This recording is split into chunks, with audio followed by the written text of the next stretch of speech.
shit happens. If you don't know what I'm talking about, Liverpool had a tough game yesterday against Newcastle. It ended 3-3. We conceded a goal in the 90-something minute. For my Irish viewers, you'll know what this means, but in Ireland we call that a fucking stinger. That's what it is. It's a fucking stinger. And I'm going to talk all about it. It'll be a different sort of review. I don't really want to dissect too much of the match because I just don't feel like it. I knew something stank. I tell you, I knew something stank about this fixture. A few things. One, I mean, this team looked like we were a little bollocksed after, again, an Irish technical term there. We were like, oh, gotta play another match? And no one was talking about it. Like, oh yeah, we're away to Newcastle. Like, sorry, we're away to Newcastle on Wednesday. Jesus, that's a big one, isn't it? We were still basking in, hey, Real, City, yeah. Sorry, this really difficult fixture is right around the corner. But the fact that no one was talking about it, 7:30 kickoff, missed the start of the game, I'll tell you now. 7:30 kickoff, Amazon Prime. Not available to Irish viewers, by the way. Cheers. And you know what? I'm just going to say it. Call me, what's the fucking word? Call me superstitious. But during the week when I saw Klopp Slot's interview, and he has a little pop little pop at Man City there, suggesting that they'll be relegated next year. And do you know what? I've seen a lot of Liverpool accounts saying, like, give this man a statue right now. And I get it. That's a good way of looking at it. Like, yes. But when I saw that, I went, fuck. Right? And I feel like he even had that thought after he said it. I thought, please don't let us not win our next game now. And I just knew then that it was, anyway, whatever. What I was thinking during the first half, I was like, this doesn't look like it's our day here. We just looked a bit flat. Like the toll of these big, huge fixtures 3 days apart, it was finally starting to take its toll.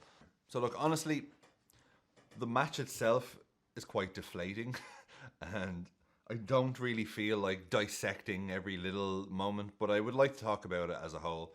I hope you'll forgive me today. I am not arsed to draw 3 pictures of the goals. I'm sorry.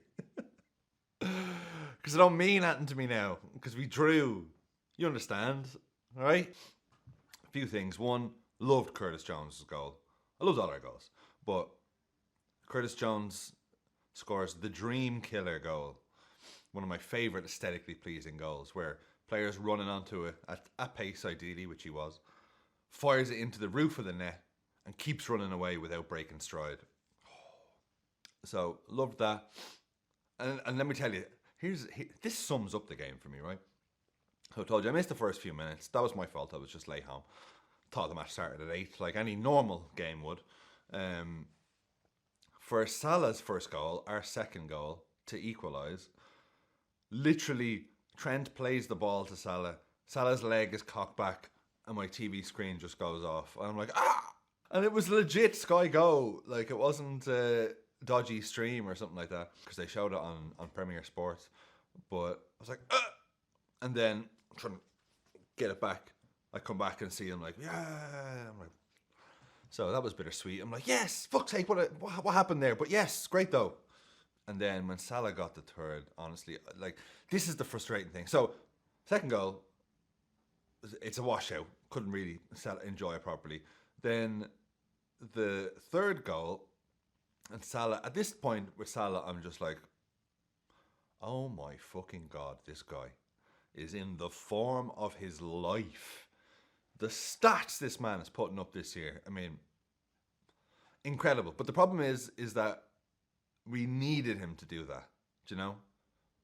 Like, I think if Salah wasn't playing, I don't think we would have got back into a lead or to go 3-2 up or whatever. I literally dropped to my knees when he scored that third. First I thought it was offside, so I didn't quite celebrate it too much. And even that, like, just let me celebrate the goal. I'm like, yeah, I think it's offside though. Like, just tell me now, is it a goal or isn't it? So yeah, so I literally dropped to my knees. I'm like,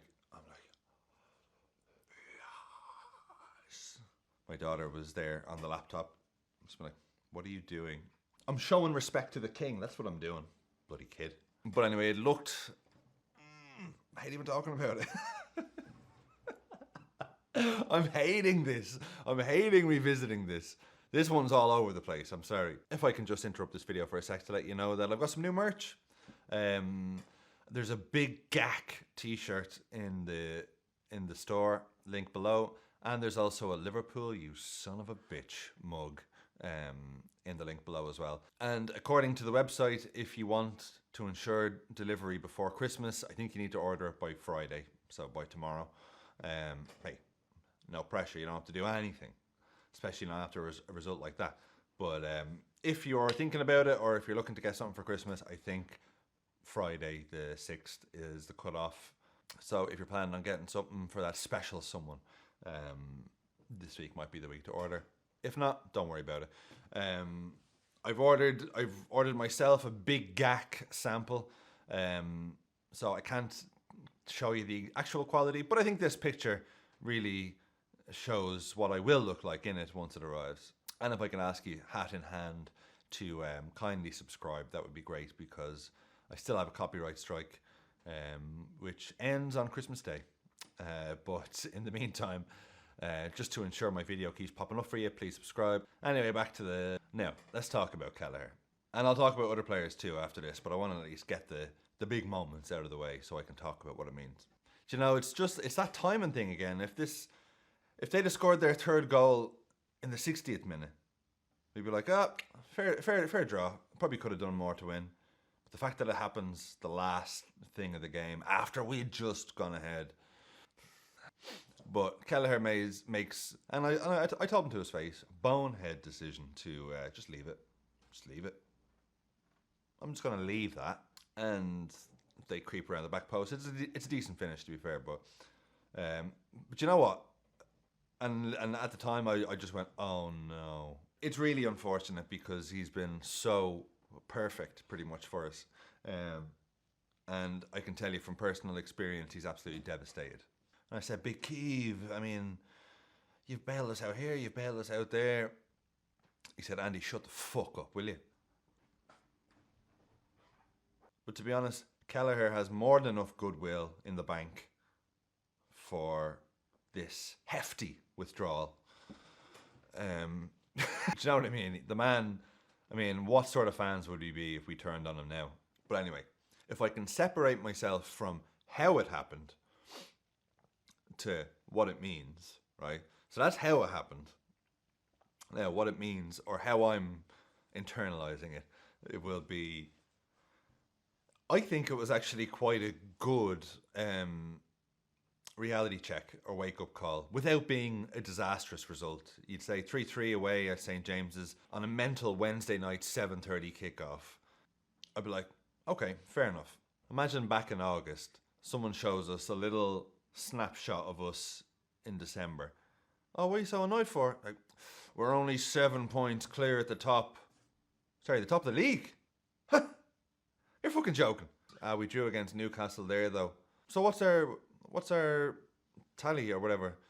11 wins, 2 draws, and a loss. Like, you fucking serious? Like, I don't know if other people internalize it this way, but I find when we get a big lead like that, like 5 points clear, 8 points clear, 9 points clear, that it's like, I find that with those big leads that you kind of find like you're holding on to everything. Like, I don't want to slip up once.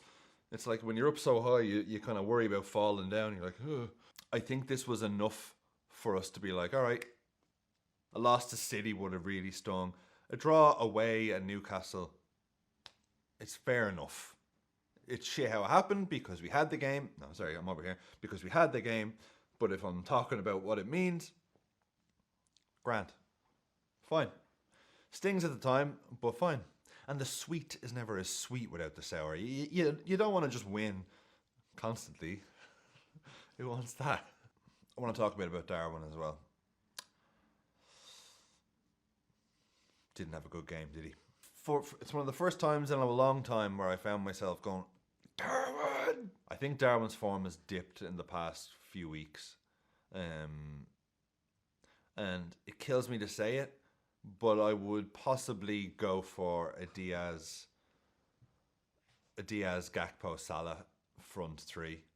I think Darwin can be really impactful off the bench right now until he kind of starts scoring again. I mean, Diaz is a great impact off the bench too, but I just think if a chance falls to Gakpo, Diaz or Salah, I'd kind of put my money on them finishing it. And I wouldn't put my money on it with Darwin at the minute. And it kills me to even say that. Because you know how much I love Darwin. But he had a poor game. I thought Joe Gomez... Do you know what? Joe Gomez blows a little hot and cold for me because he can have these phenomenal performances or these phenomenal cameos like he did a couple of weeks ago. He did well last week. But I find with Gomez, the amount of times that I say to myself, I know, Gomez has this. What? Like, I say that all the time where I'm like, how's he getting shrugged off that? Or, you know, like, oh no, Gomez has it. No, he doesn't. Fuck. So I'd like that to change. And if you're asking me what I would do, I stick with Kells until I think Slot is sticking with him anyway, till the end of the month. And I'd start Trent and I'd go Big Gak, Diaz and Salah. I mean, Salah, like, it's a shame that it's lost in all this, but the form on Mo Salah, are you kidding me? Like, Jesus Christ, this man is possessed. And so look, it's a bit of a stinger. I am all over the place. If this is what I've left into the video, you should see all the just points that ended up going nowhere that I had to cut out. I'm still processing it in real time. But the reality is we're 7 points clear at the top. We just drew away to Newcastle. It wasn't at home, wasn't against a lower team. It was one of the top, 6 or 7 away. Fine. We'll have to eat it. See the clip of Carragher losing it and then Neville losing it. Fans will be whatever. All the Liverpool fans will be calling for Darwin out and they'll be calling for, we have to sign people in January. I think we're fine. Call me a wide-eyed delusional optimist, if you will.